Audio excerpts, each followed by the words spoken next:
back, everyone. Welcome back to the How to Podcast series. I have with me a great guest, and we're not going to just have him just here. No, because, there's so much more to talk about. We're going to also have him over on Dad's Base, and we're also going to have him on the Add to My Playlist podcast, because my guest co-host today is here to drop some sick beats on us. And I sound very old white guyish when I say that. I can't pull off what you do. Red Wallace is here. Red, welcome to the podcast. Glad to have you here. Hey, David. So glad to be here. It's an honor that I'm not going to only be on this show, but more of your shows. Right. And I think we've mentioned before, I think my goal is to be on every show that you host at least once. Well, I better start writing my book so I can be on that. There you go, right? And then living my side hustle. You do that. If you ever recycled or repurpose anything in life, like painted on a piece of furniture or saved something from the trash, I have a podcast about that. And I have my daily Santa podcast. So if you like anything to do with Santa, or Christmas or any of that stuff, let me know. Awesome. I'd love to have you maybe drop a sick rhyme for us there over on the Daily Santa podcast. A Christmas song. Come on. Man, that would be funny. Yeah, I might have to dust off the rap mic and step behind the mic and do something for Christmas. That would be fun. My wife listening to this is going to be so embarrassed. She'd be like, please, Red, don't let him do what he wants to do right now. And no, I'm not going to do that. Let's just touch on it a little bit, Red. I want to talk about it. You have stuff on Spotify. I've been listening to it. I love it. And I know it's a blast from the past, but hey, it's not bragging if you've done it. So tell us a little bit about your music background and your music on Spotify. Where do we find it and all that great stuff? Talk about that a little bit. Yeah, for sure. So you can find it on Spotify, and I want to say it's probably anywhere that you stream music. But if you look up R3 Done, that's the easiest way to spell it out. The number 3 Done. It's pronounced redone. And that's kind of was my rap name when I rapped. But yeah, I had a 10-year rap career. I wrote my first rap in 2008. So I was a sophomore in high school, and I just got really encouraged one evening because we had moved towns. So between my freshman year and sophomore year in high school, we moved to a new town because my dad got a new job, and it was super country, rural Texas. I mean, we grew up, it was kind of country where we were, but it was a little bit more in the city. So that's where kind of the beginning of my love for hip hop started. But then we moved to this country town. I didn't know anybody. My mom was super protective of me because, we moved from a place where on our street there were drive-bys and gang related activity. So when we moved, my mom was super, protective of me. So she was like, no, you're not going to go out and hang out with these people I don't even know. So I was sitting home, I think it was probably a Thursday night or something. And instead of going out and being a sophomore in high school, I was like, what could I do to pass the time? And because I started loving listening to rap, I was like, what if I try rapping? So I had my sister's hand-me-down Dell laptop, beat up old laptop. And I found this free digital audio workstation, DAW. Some of you may know what this is if you're into podcasting. And it was free, so I downloaded it, and I found this beat off of YouTube. And I was like, okay, so I have a beat, I have a way to record myself, but I need a mic. And I had this Xbox, and the Xbox, we had Rock Band, because I loved the game Rock Band. Yeah. And it had a mic that was USB. Yeah. And I was like, wait, the USB mic can go in to the computer, and then my voice will be recorded onto this beat. So here I am making this crazy, awful, it was so distorted and clipping, and I had no idea what I was doing. I was just this kid trying to be creative. And for whatever it was, I just fell in love with the process of writing raps. I grew up listening to Lil Wayne, listening to Eminem, and Eminem, his imagery is crazy. His storytelling, crazy. And it was so encouraging. And I was like, man, I could do this. So I just started writing raps and making raps and made a few mixtapes. The mixtapes, I'm sure you probably can't find those, nor should you find those because they were absolute garbage.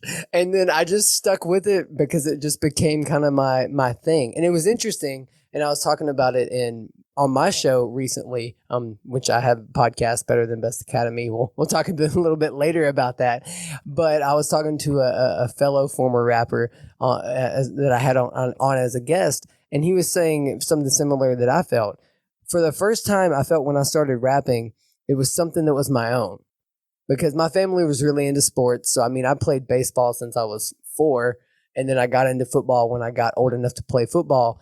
So yeah, so for me, rap was this. It was my thing. It was kind of like my escape. I could go to it, so I just kept making music and really just fell in love with the process. And I mean, for the next 10 years, I wrote songs. I did a couple of local shows. Nothing crazy. I didn't go on a world tour. Would have loved to, but it just wasn't. It wasn't my thing. I mean, I performed for a couple hundred people a few times here and there, which is crazy to me. I feel like it was cool, and it was such an experience for me. But it was just such a fun time for me because it was something that I resonated with, that felt like it was my own thing. And I mean, I look back now on it, and it was such a sweet time and a sweet season. And I feel like I've learned a lot of things from the time that I rap that are now applied to my podcasting, to my coaching, to even being a father. And I think it's so interesting. I look at it like this. I feel like the seasons of our lives they kind of like stack on each other. And what we learn in one season, we take to the next. And I believe like there was so many different things I learned from rap. This idea of being a visionary, this idea of thinking like, okay, what's the big picture? What is the crazy, ridiculous dreams that I could think of? For the first time that I had those dreams when I started making music and writing songs. And I feel like that's what's really birthed into me today, this idea of being visionary in other spaces, or it's how to tell a story. I mean, when you're writing songs, it's really based a lot on storytelling. So I feel like I learned a lot of storytelling there. When I was performing more, I felt like I learned a level of public speaking because, I mean, if you're on a stage and you've got a crowd in front of you, you've got to do everything you can to either entertain them, educate them, or do something, make them laugh. And I think what was cool for me in that era, in that season of rap is when I got the opportunity to perform shows, I was just as interested in working on the in between the songs as I was practicing and memorizing the lyrics because I felt like it was such a journey I could take someone on. And I was like, okay, so this song could line up with the next song, but what in between would connect those? Like, could I tell a story of why I wrote it here or how it applies to these people? And it's funny, I always look back now at that and I'm like, wow, so I was preparing content and being a content creator and being a podcaster long before I even had this idea of, oh, you could do that. So that was another aspect that I learned from rap. And I mean, man, yeah, it was such a sweet time in my life. And I love talking about it now because I mean, so many memories, so many lessons that I'm still applying today. What's amazing is there's a parallel between your journey as an artist and for podcasters. Start with what you have, your Rockstar mic, your mic, your beat up old laptop. I'm using Audacity right now. So I'm still using it. And start with what you have, and just get going and get better as you go. And you just talked about even just having one point of content, having another point of content with your music, and then how do you tie them together? And podcasting, the same thing, right? We showing up, we're talking about something. How do I tie that into this? All the things that you did and continue to do as an artist and who you are as an artist. I don't think you ever stop being an artist. Even if you don't releasing any new music right now, you're still an artist, right? So you're just now moving more into podcasting, taking your skill set that you honed on stage, and I'm sure there was times where you got up on stage and there's like 5 people in the room, and then you get on stage and there's 200. You're like, this is, we see that in podcasting. We show up, we record, we do all this work, and there's only 5 people here. You're like, oh, only 5 listens? Like, why am I doing this? Right? But you can't get to the 200 rooms unless you spend time with the 5, right? Yeah, so true. Right? And granted, I mean, and it's that idea too, is you wouldn't want to drop the ball in a huge situation. It's like you don't just wake up amazing at your craft. It takes time, it takes effort, it takes putting in the practice and developing the skills. And goodness, I'm so glad that I didn't have 200 thousands of people sitting there listening to me stumble through everything when I had 5 people in the audience and it was like my first show ever. I couldn't imagine. Like, yeah, I remember the first time I performed, it was at like a little local pub, like little pub grill kind of thing, sports grill. And I maybe had like 4 friends, like everyone there knew me except for the people that had to be there to work. And I sang like one song and it's funny. A lady that worked with my dad was like covering newspaper. My dad worked in the newspaper, so she had a camera and I think she videoed part of it. And I remember looking back and like, oh my God, I'm so glad no one else was there to see that. Sweaty and nervous. I didn't sit still. Like, I mean, I was a ball of energy, but you could clearly tell that I was freaking out. Like, there was no hiding. Oh man, is this his first time to perform? Yeah, it definitely was. But I couldn't imagine to be that inexperienced stepping onto a stage of thousands. And I think that's so encouraging for the people that are just starting a podcast or thinking about starting a podcast is if you have one person listen, great. If you have no people listen, great. Because, I mean, you were still learning and you're still developing your skills. And I mean, even now, I mean, I started in 2018 making podcasts and I've put out probably, one show a week every week since then with a couple weeks off. So you do the math, that's a decent amount of shows. And even then I'm like, I feel like I'm just getting started when it goes to the skills. And I think that that's something that we should be encouraged by is no matter the audience size, you're still making an impact and making a difference. And so many of us get, especially on social media, we get into these spaces of like, oh, we see the 100,000 subscribers, you see the millions of people following people, and that's great and all, but could you imagine the pressure of that? Like, have you counted the cost of that? Like, I love it said, I heard a singer talking about this idea of she recently had the thought of, I wonder what it cost to be Beyonce. Like, you think about Beyonce and you can't go anywhere without being seen. And no one's asking you how you're doing. They're like, go perform, go do the thing you're known for, and then get off stage when you're done, kind of thing. And like, people don't see the dark side of great success and great influence. And I would encourage the people that are starting out is be grateful for the faithful few in the beginning and be grateful for the integrity and the character that's being built now. Because that character is what's going to keep you in the rooms that your talent will get you to. And I feel like a lot of people miss that. They're just ready to make it. They're ready to get the huge screaming fans and make the millions of dollars. But what happens when you get all of that and you don't know who you are? Like, what happens when you get to the peak of success? Definitely air quotes, because we know very well that success could be defined in many ways. But this stereotypical idea of success, like when you get there and you don't know who you are, or you don't have your family doesn't know who you are. Like, I was talking to a fellow stay-at-home dad the other day, and it was that idea of you could have $100 million business or podcast, and if your marriage is in shambles and your kids don't even have you at home, then what's it for? Like, like, it's really that idea of count the cost. And that might have been a tangent to what we were talking about, but I felt like it was necessary to say. It's good. It's great. Now talk about your podcast. We mentioned you were going to talk about it. Let's talk about it. Tell us about your show. What's it about? How long have you been doing it? Give us an idea of maybe even where to start listening for a first-time listener. Talk about your show. For sure. So you can hear it anywhere you stream podcast. It's the Better Than Best Academy with Coach Red Wallace. I'm sure if you just type in the Better Than Best Academy, you'll see it. But you'll see this ugly mug that you see here, this handsome fellow that you see. You'll see a picture of me, and you'll know that that's the podcast.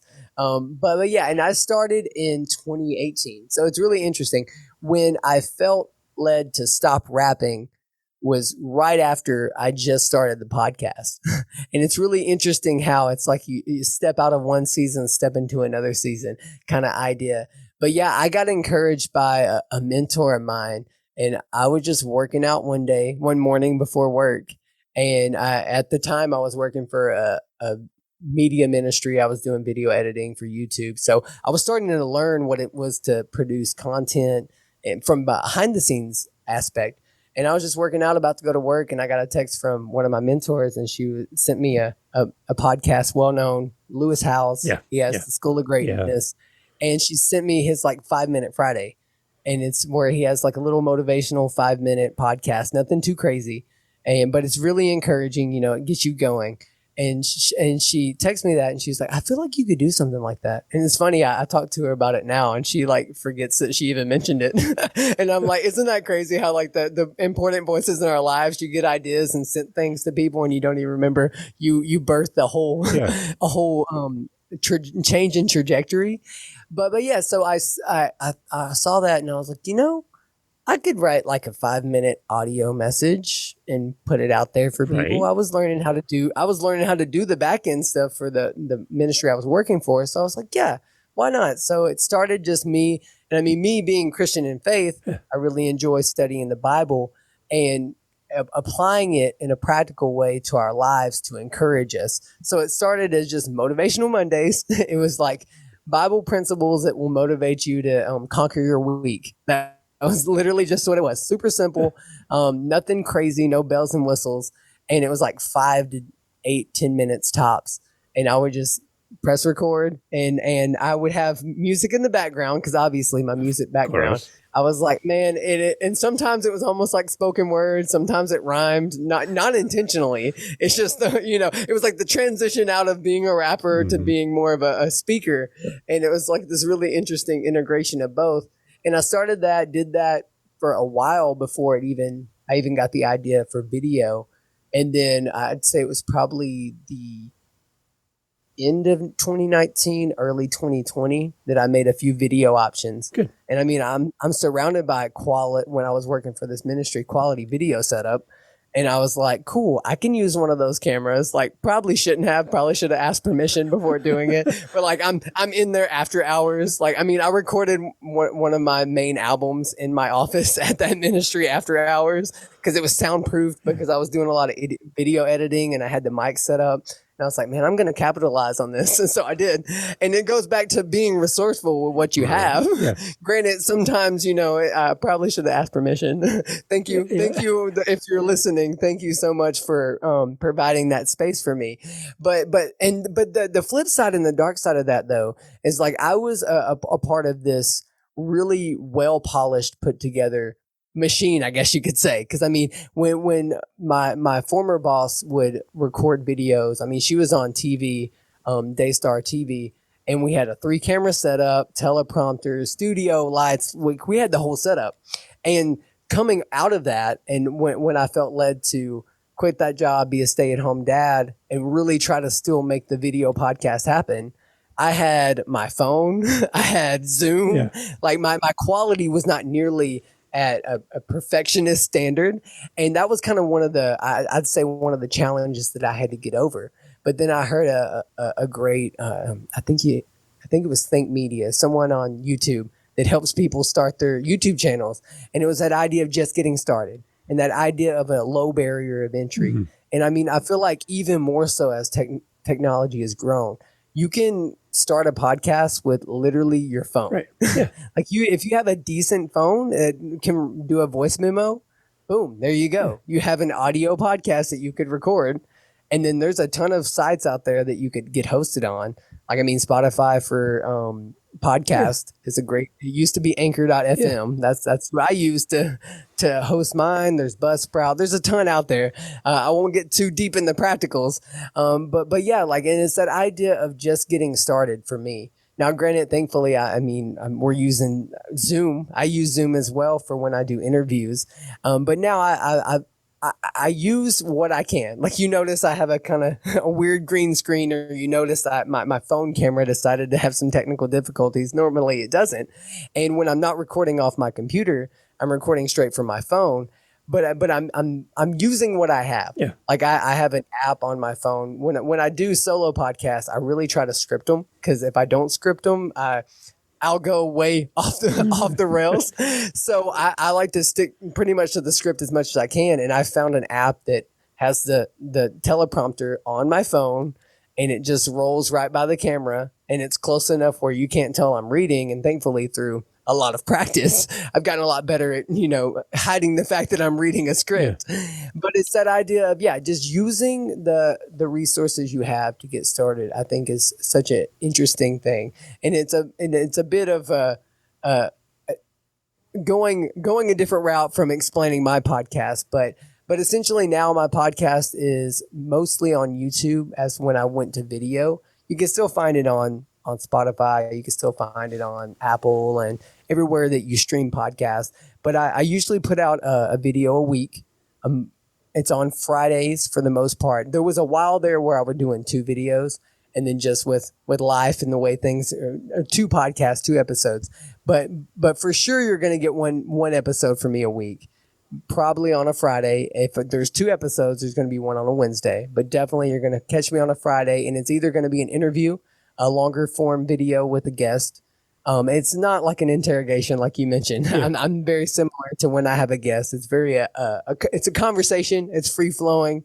If my guest wants to take it somewhere interesting, I'm along for the ride, and it's interesting being on the other side, because now I'm like, oh, cool. So I'm gonna interject a little bit more than I normally would on my show, and then of course I also have the solo podcast as well, where it's very similar to what it was when it first started. It's a shorter, kind of more compact, get you in and out, get you motivated, encouraged, and hopefully give you some practical tip to get you going to the next level. And the name of it now is the Better Than Best Academy. And that came from actually first a song I wrote. Of course, it started as a song, and it came from a quote I heard from Tim Duncan, and I won't butcher the quote, but he's basically saying, like, never let it rest till your good is good and your better is best. And I always thought that was an interesting quote. But then it was that idea of, like, we're never going to reach our best. And if we are committed to growth and always getting better, there's always something to improve, not into a aspect of being like a perfectionist or anything, but that idea of, like, there's always something that, in some way, to grow. Because I believe if we're not growing, we're dying. And I don't know about you, but I want to grow, and I want to be the best that I'm humanly capable, and really live out my purpose and make the biggest impact that I can. And that's kind of where the thought process came behind calling it the Better Than Best Academy. And it's that idea of a lot of the stuff that we were taught at school wasn't necessarily what we get taught by the school of life, the school of hard knocks, as they say. But that's kind of where that intersection came. And now here very recently, I've been kind of taking a slight pivot to focus more so in where my life is at, which is being a husband, being a father, being a man of God, and being in a leadership entrepreneurial position. So it's kind of like molding all my gifts and all the things that I'm passionate about into one. So that's kind of like what we talk about. But yeah, I feel like that's about a lot of the questions answered. Let me know if there's any other ones I didn't catch. Yeah, no, that's good. So you said your podcast is basically more focused on video at this point, and you're on YouTube. Have you tried uploading your videos directly to Spotify through Spotify for Podcasters? Yes. I also do that as well. Yeah, I failed to mention that. Yeah. But yes, you'll also catch the video as well on Spotify. I like that they do that. Yeah, me too. And I mean, it makes it a lot easier for me, because if I can make the video, edit that once, kind of thing, it makes, again, low barrier to entry. Yeah. You're spreading it out to more places, but with not as much effort. Because I can think back when I was working for that ministry, we had separate endings for separate channels. Like when it was the audio, it had more an audio focused ending. Yeah. When it was a video, it had a YouTube focused ending, which those are great. But as far as for me in this time frame that I'm at, I'm all for making the most out of my time. So yeah, in the future, when I'm able to kind of hire more of a team, I definitely see myself doing something like that. And I think there is a lot of benefits for having both when you are able to. But again, it goes back to talking to those that are getting started or just started. You don't want to bog yourself down with too much in the beginning. You want to do what you can do that's going to be sustainable. Yeah. And I think that was a big thing that I learned. I feel like trial by fire for sure. Because, you start running out the gate and you've got huge vision, And then you have to think, once you cast the vision, slightly scale it down to as much as you can handle for as long as you can handle it. Because you definitely don't want to set yourself up for failure or set yourself up for burnout. Because if you've got a passion to start a podcast, you don't want to be the statistic of you make it to one episode, you make it to 3 episodes. What's the stat? Like if you make it past, I saw it the other day. I should have memorized it and wrote it down. But it's like if you make it past, I think it's like 5-10 episodes, then you're in the top 1% of people that podcast. Yeah, because you actually stuck with it, right? Yeah. And there's something to be said about consistency, and I feel like that could be applied to all areas of life, but especially when it's into podcasting, because I feel like if you're really wanting to grow a podcast, people need to know that you're going to be reliable. If you're posting, I'll post once this month and maybe twice next month, and it's on different days. I get it. Some seasons, you're doing your best to get out episodes, but I would encourage those at home that have the podcast is think about what day and time can you consistently post at a consistent basis, whether that's bi-weekly, once a month, once a week, and really stick to that and see if that doesn't help you over time, because people are going to expect it. And then when you say you have a season and the season ends and you take a break, people are going to be anticipating for you to start back. So there's that whole level of thought too. I love it. And right now we're recording this in November 2023, and it's National Podcast Post Month. Short form hashtag is NaPodPomo, which sounds funny. It's like I'm making up a new language. But we're releasing an episode here on this podcast every day for the month of November, which is 30 episodes in a row, which is like more than half a year's worth of content in 1 month. So, and I'm doing that on 2 shows. So I have 60 episodes total going out this month on 2 podcasts. And it's crazy because when I look at my stats, I'm seeing new engagement because there's this frequency happening. And I warned everybody ahead of time, hey, your phone's not broken, but you're going to be seeing a lot of Dave on your phone right now. But it's just part of this whole thing. We want people to know more about podcasting. So as podcasters, we're getting together to do this. I just love the connection with an audience and creating content and then having feedback from your audience.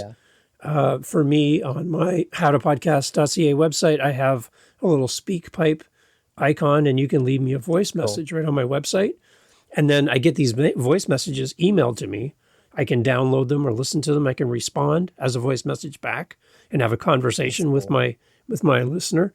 But I take their messages and I make little mini episodes for people when they call in and leave me a message. So I'll create an episode for your podcast, Redden. I'll bring in your message. I'll bring in your trailer and talk about your show and put you out in front of my audience to say thank you for reaching out and leaving me a message. Because I think once you start getting feedback from people, you go from speaking to a fake person that you'd never met to an actual name. So I can name to you people that I know and where they live and when they listen. And, that interaction is probably the most amazing thing to foster and see that grow. So for you and your podcast, do you have any little things that you're doing to kind of engage with your audience? Have you gone down that path yet? I haven't done the audio message. I love that. I'm taking notes in my brain. I want to steal that idea. I love that idea. I will periodically use social media, and I'll do either a story or a post. And I've done it on a few groups on Facebook, and I kind of ask. I know my general audience by now, so I ask like, hey, if you're in this space, if you're Christian, man, father, husband, leader, business owner, entrepreneur, what do you look like? What are you struggling with? What's your biggest challenge? Or maybe like, what are you looking to learn?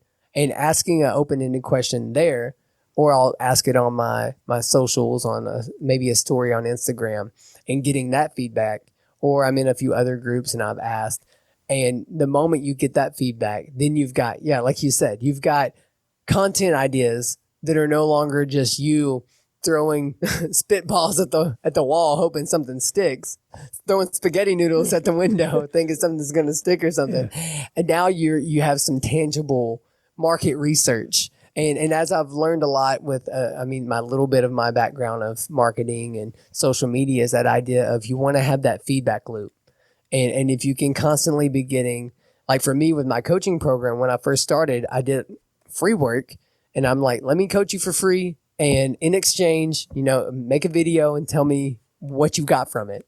And that was double fold because that shows proof to those that don't know me that I can help somebody get a result. Right.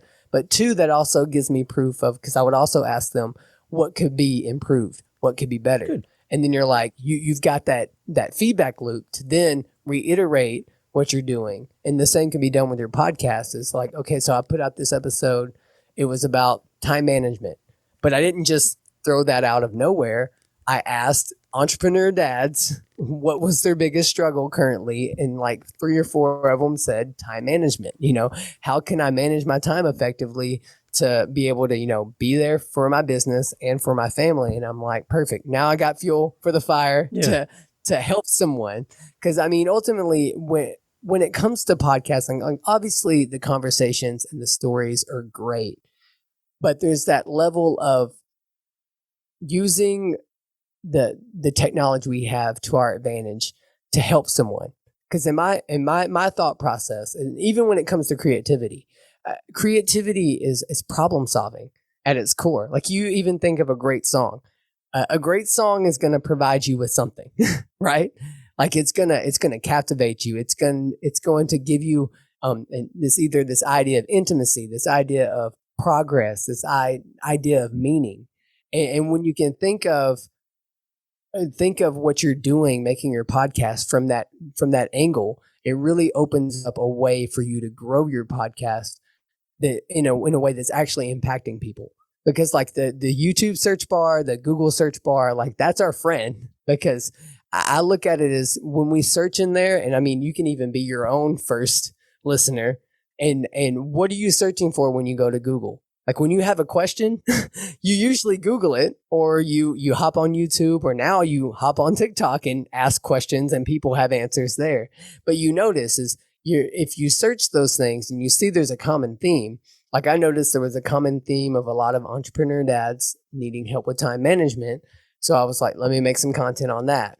Or there's that idea of a lot of people experience this feeling of burnout. So I'm like, there could be something there. How could you prevent or beat burnout? So then I made some content on that, made some podcast episodes on that. And that would be one interesting way to think of when you're doing things. But yeah, so to answer your question, the best way that I do that is doing stories or doing posts. But I love that idea of having like a speaking button, like a little record a message button, because that's so personal. Because I feel like another aspect that a lot of podcasts are missing, and probably the reason that they're not seeing the growth they want to see, is they don't have that community piece. Yeah. Because as human beings, we want to be connected. We want to be known. We want to be needed. Known and needed is the two things that come to mind when I think of it. And if you can express that to your audience, that they are needed, like you need them. Like, honestly, think about it. Like, for us to make better content, for us to put out these shows, we need an audience. Right. So when people feel needed, they're like, oh, okay, I'm needed in this. And then also they need to be known. They need to be felt like they're heard and seen. And there's nothing like that personal touch of being able to record. I love that idea, because then they're being heard and seen. Yeah. And you're not only answering them through a separate thing, you're literally making that into an episode. Yeah. And I think that's so cool. Yeah, like if I'm listening to your show and all of a sudden my voice is on your podcast read, I'm going to tell you, I'm going to share that with everybody. Because, if I'm not a podcaster, we got to remember that not everybody is. I wish you were, but not everybody is a podcaster. So they don't get the behind the scenes stuff. They don't understand podcasting. But to hear my voice on your show, I'm sharing that with everybody. I'm bragging. I was on Red's podcast. Here's the episode. Listen, it's me at minute 2:30. You can hear me, my voice, and I'm going to share that with everybody. So it's kind of a great way to kind of build that. Another thing that I do on Instagram is I just randomly go through my newest followers in the last week or so, go into the DMs, and instead of typing them a message, again, podcasters, we use our voice, I leave them a voice message and just be like, hey, Red, thank you for checking out my Instagram. So happy you're here. You know, I know you could follow anybody on Instagram, and for some reason I caught your eye. I truly appreciate you. If there's anything I can do to help you in the future, let me know. But I just wanted to stop in and say thanks. Now, that can't be done by a virtual assistant. That can't be done in bulk. It's done one at a time. It's my voice. You're hearing me talking to you. And that opens the door then for you to respond or create conversation with your audience. You've opened the door and you've gone beyond just the voice on the podcast. Now you're talking to me directly.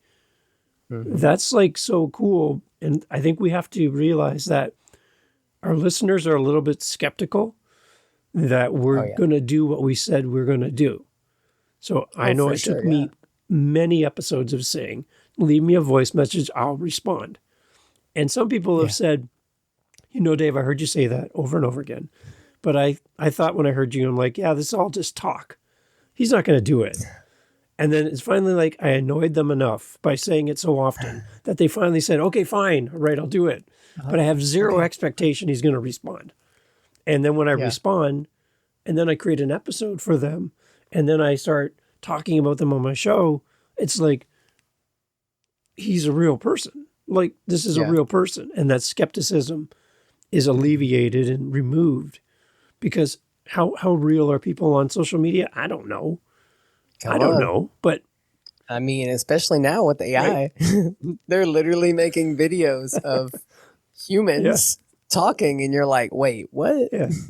It's crazy. But yeah, you can't fake that humanity factor.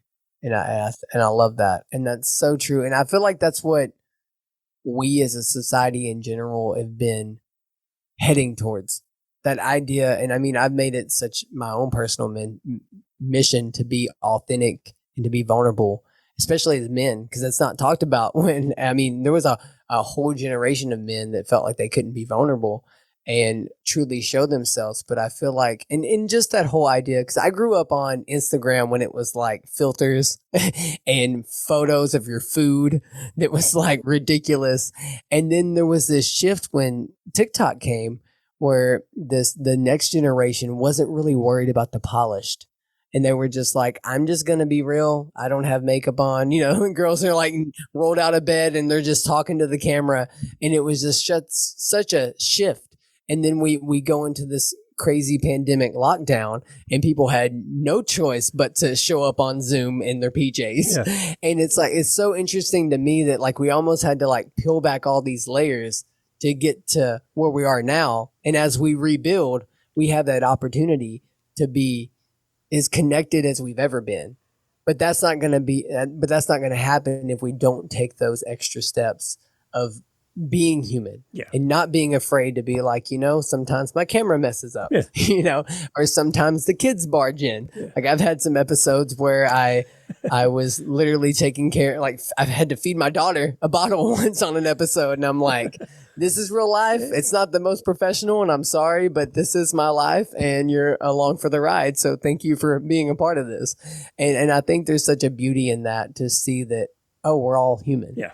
You know, we all bleed. We all have bad days. We all sometimes, you know, get sad. And if it's not talked about, then we almost pretend like, oh, we're these perfect people, and we're far from perfect. And that's what I think the medium of podcast is so beautiful, is because it's an opportunity to really peel back those layers and to be yourself. Yeah. And especially when you get that conversation, like one of the things that I love is I've had a lot of people on my show, and it's been their first time to ever be on a podcast. Nice. Yeah. And it's been great, but it's also been kind of terrifying, because, you know, you gotta really be prepared, and you want to you don't want to set them up for failure. You want to set them up for success for sure. But I love that, because they're so excited.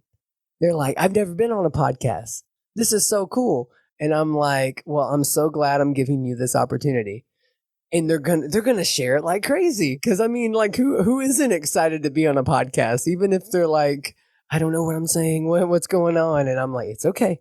You got this. And if there's something you want to restate, we can cut it out. It's the beauty of of editing. But also it just gives them that opportunity uh, to share their story. Cause I feel like there's such power in story too. And it's what really can tie us together. But yeah, I could go on I so love many it. different No, it's good.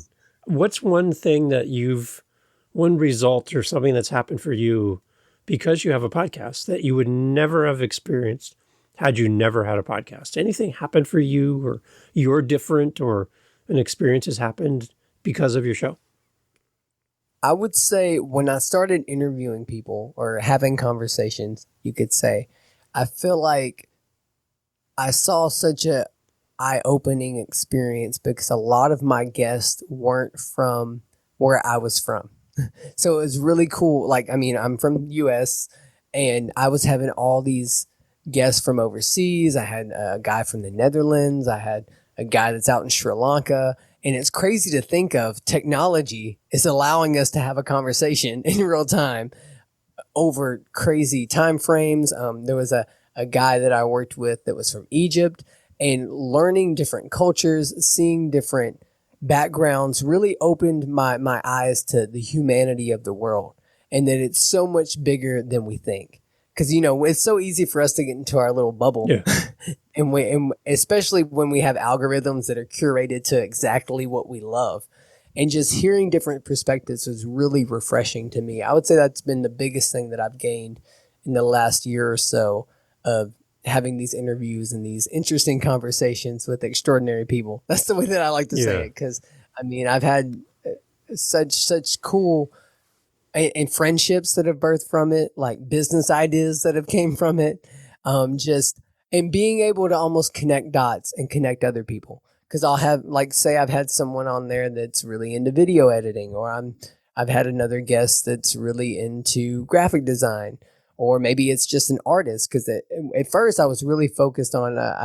It's funny because you have all these shows. I feel like I've had all your shows in one show. Yeah. And that's probably why it's not as huge as it could be, but it's just that's how I've rolled. Yeah. And it's just been me. But yeah, like there's been an artist that needed a videographer, and I'm like, well, I know a guy. And it's like being able to make those connections, Nice. I think is so cool. And like almost building that, almost being able to curate a community and a network system has been really interesting to me. And that's one thing that I've loved from podcasting. Man, there was one other thing, and it left me. Hold on. But yeah, it's been so interesting, those things. And then I feel like it also has helped me, again, find my voice in a way that's not scripted. Because like with my background of helping with other podcasts that were like solo podcasts, and like they were scripted to the T. It was so great. And really, honestly, I mean, that's a art form in itself. Yeah. To be able to be so scripted and know your stories so well that you could like pause where it's just asterisks, tell this story. And they would literally tell that story word for word every time. And I'm like, this is wild. It's so like it, and I feel like being a part of it behind the scenes first was beautiful because then I got to see it from like a different angle. And then when it became my own and I'm writing my own scripts and seeing how challenging that was, but then the whole other level of having a conversation with someone and being brave enough to press record and have a conversation with someone and then listening back to your own voice and being like, okay, I say this filler word a lot. Yeah.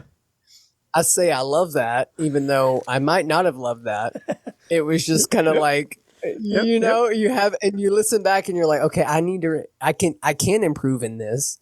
And then now you're able to, on the fly, you develop this communication skill. And I feel like that's a huge aspect that a lot of people don't maybe not think about when they first start a podcast. They're thinking, oh, I'm just going to go talk on either on a camera or on a mic. But there's this level of communication, community, confidence even, because I can definitely tell you, like, before putting myself out there on a podcast, there was still a level of insecurities I had for sure.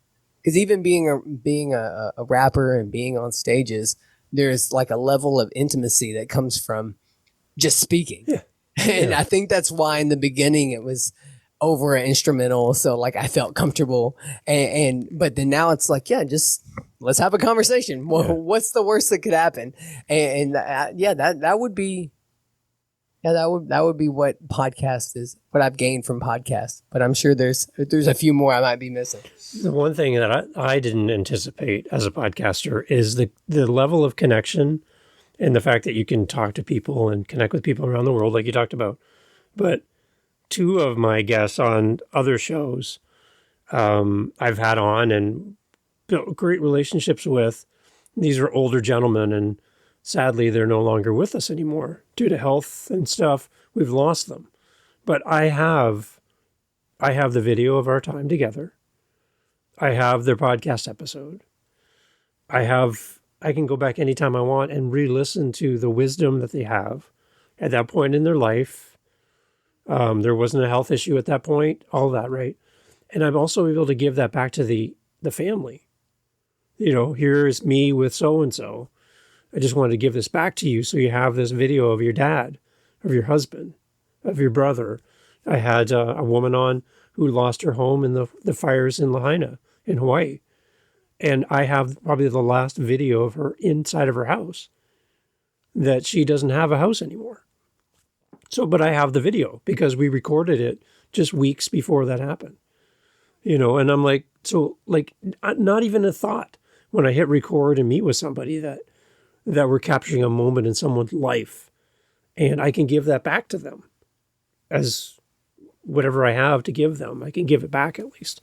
So just that connection with people is something that you should never take for granted as a new podcaster. Is having a guest on your show is not meant to make you look great as a host. It's for you to make them look great and for you to connect with them and to be honest and true and show up for them as the host, because you're potentially talking to a new listener as well for your podcast. And how do you grow your podcast? You do it by building community. And if it starts even with your guest, you have the opportunity to speak directly to your potential new listener and build that bond in this format.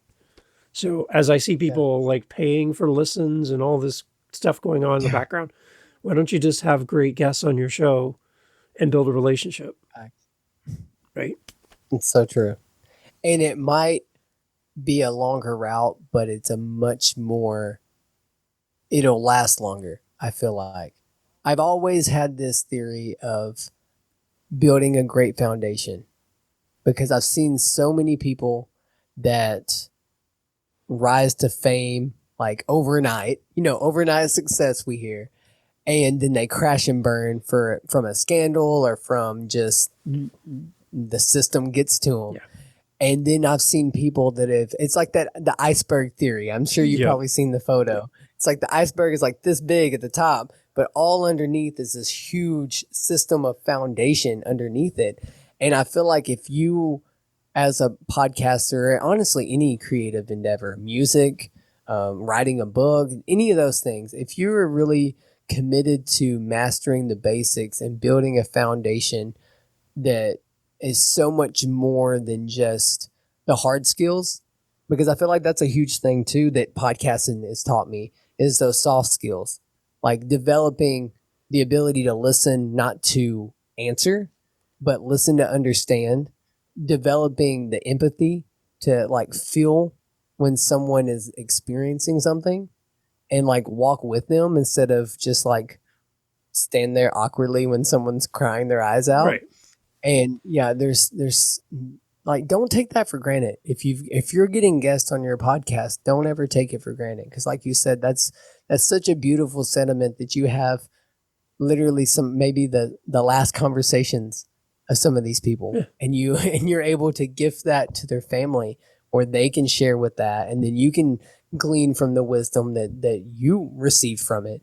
And who knows, maybe you impacted their life in a way that you may never even know. Yeah.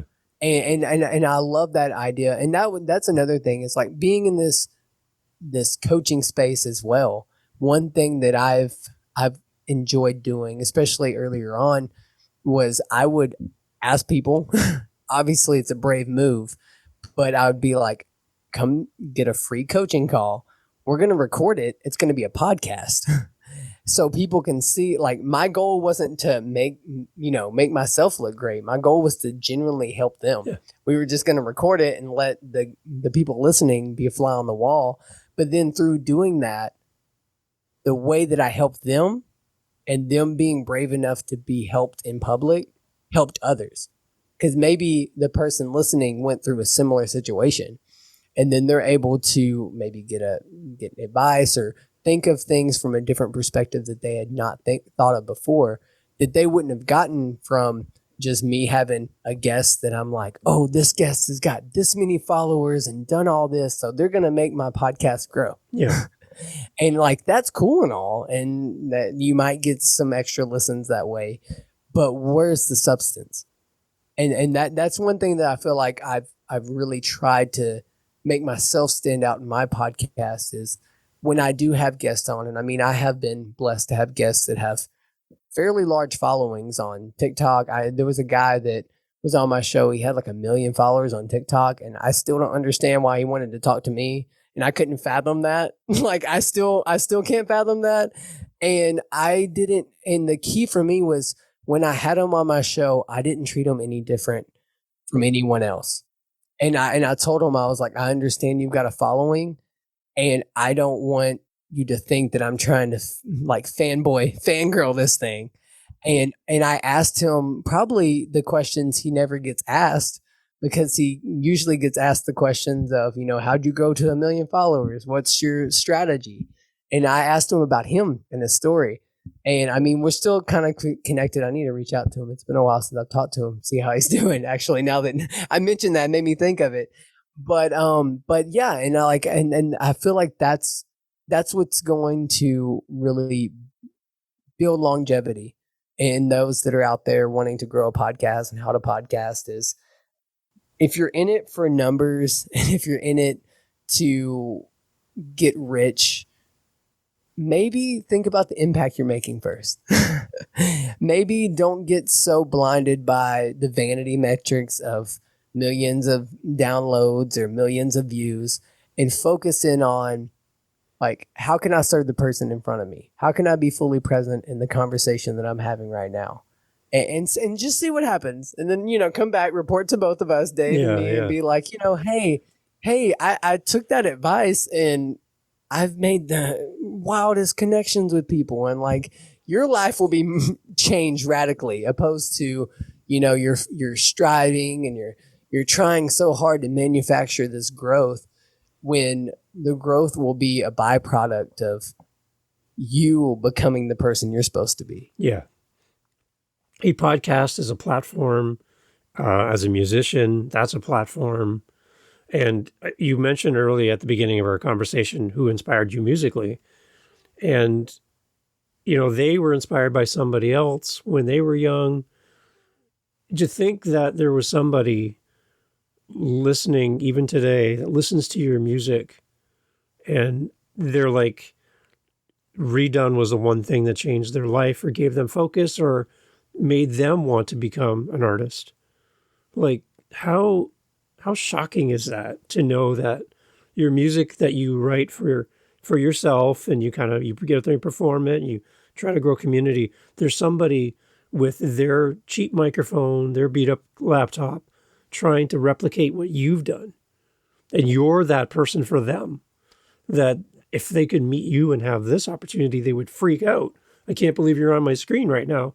Like, do you have any idea how much I really love your music? You've done this for me. You've inspired me.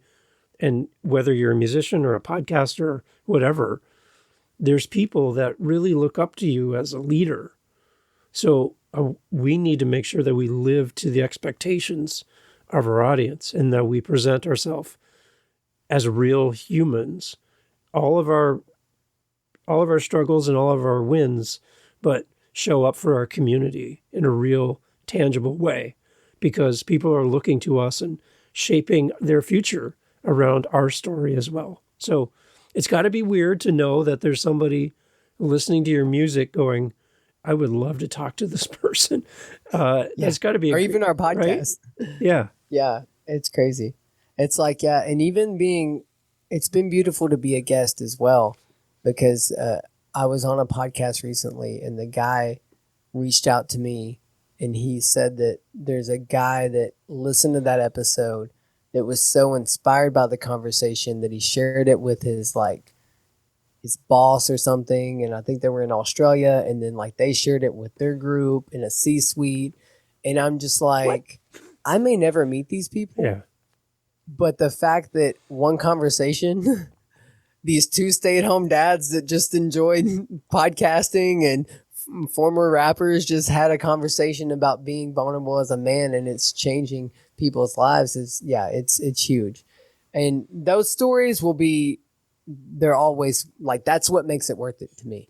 Like and I love that you mentioned the music aspect. There was this young kid that when I was rapping, he had cancer, and for whatever reason he was in the city that I was in at the time, and he had got a hold of my music and my music was inspiring him and encouraging him, and unfortunately he passed away from cancer, and I remember going to his funeral and just being like, man, that's just wild that this music that I made just Wow. because I was inspired to do something inspired this young man that lived this life and showed so much courage. I mean, I couldn't imagine being young and going through a terminal illness like that.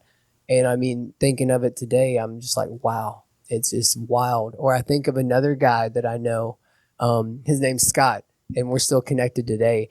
And one of my first albums, he heard like my earlier stuff and was just so drawn into my music. He was like, I want to help fund this album. And he was in a space at the time. He helped, buy some beats so they could be leased properly, help me put together CDs. Like I'm actually like, I'm sitting here and I have, you might not be able to Yeah, there see it it is. because Yeah, the green yeah. screen. But it's like my first CD. You'll see hear it on Spotify. But it's funny because on the back that I put his name as executive producer, and I mean I'm still friends with him. He comes to my community group at my church, but he'll still be listening to my songs. Like he'll send me a text randomly, and he's like, "This song, man, God speaking through you in this song wrecks me every time." And I'm like, what? That song? That from like years ago when I didn't even know what I was saying. Like it's crazy to see like that like those stories will never get old for me. And it's definitely it makes it worth it. And it's a good reminder for those that maybe have already started out and maybe feel like they're in the trenches and they're not seeing that those results is that keep doing it because you got to remember your why. If that's your why to impact lives and to be that person for someone else, then you've already won.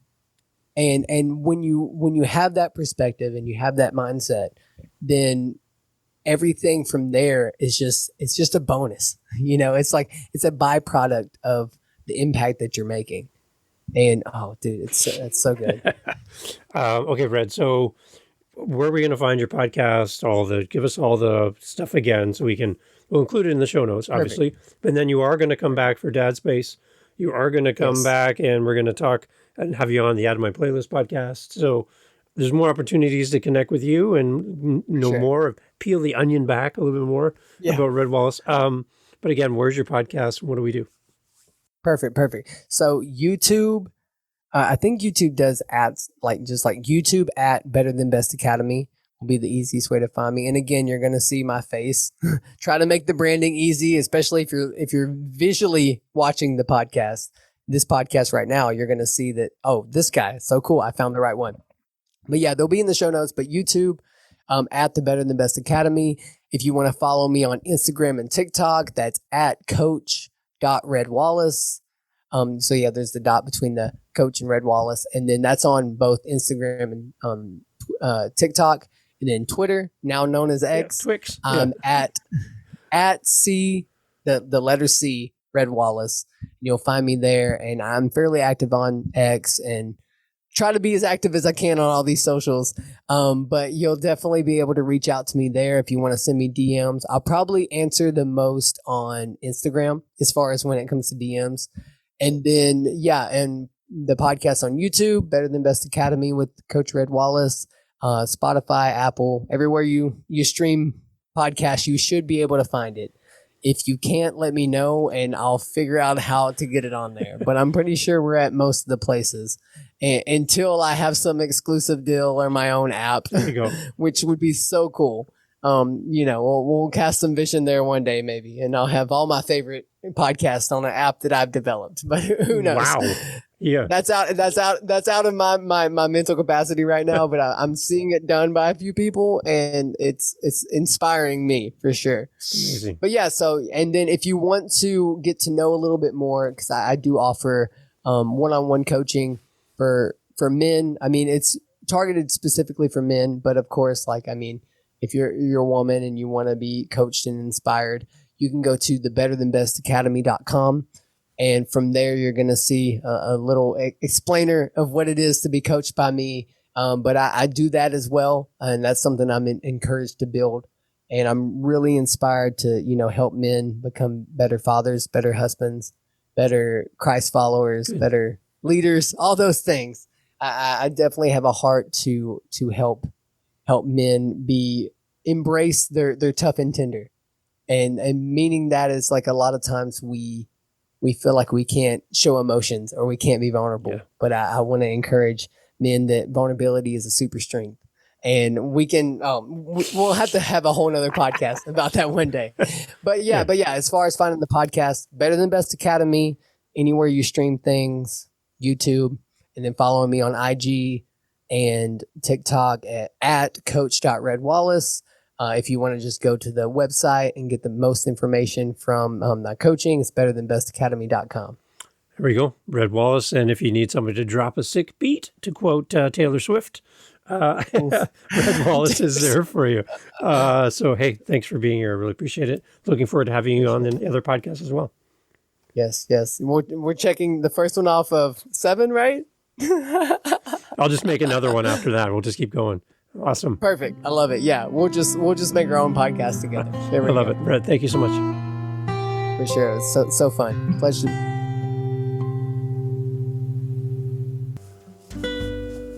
Hey, it's Dave jumping on here at the end. I hope you're doing well. Thank you for listening to the How to Podcast series. Putting this out there for you. You're starting a podcast and you're like, Dave, the technology is giving me a headache. This editing thing is, I don't know. It's banana pants. I can't figure it all out. And you're thinking, if there was somebody who could help me with my podcast, I would pay them to do the editing for me. Guess what? I'm actually doing that. I have clients now, past guests who've been on the show on one of my other podcasts, on this podcast. I'm doing some podcast consulting.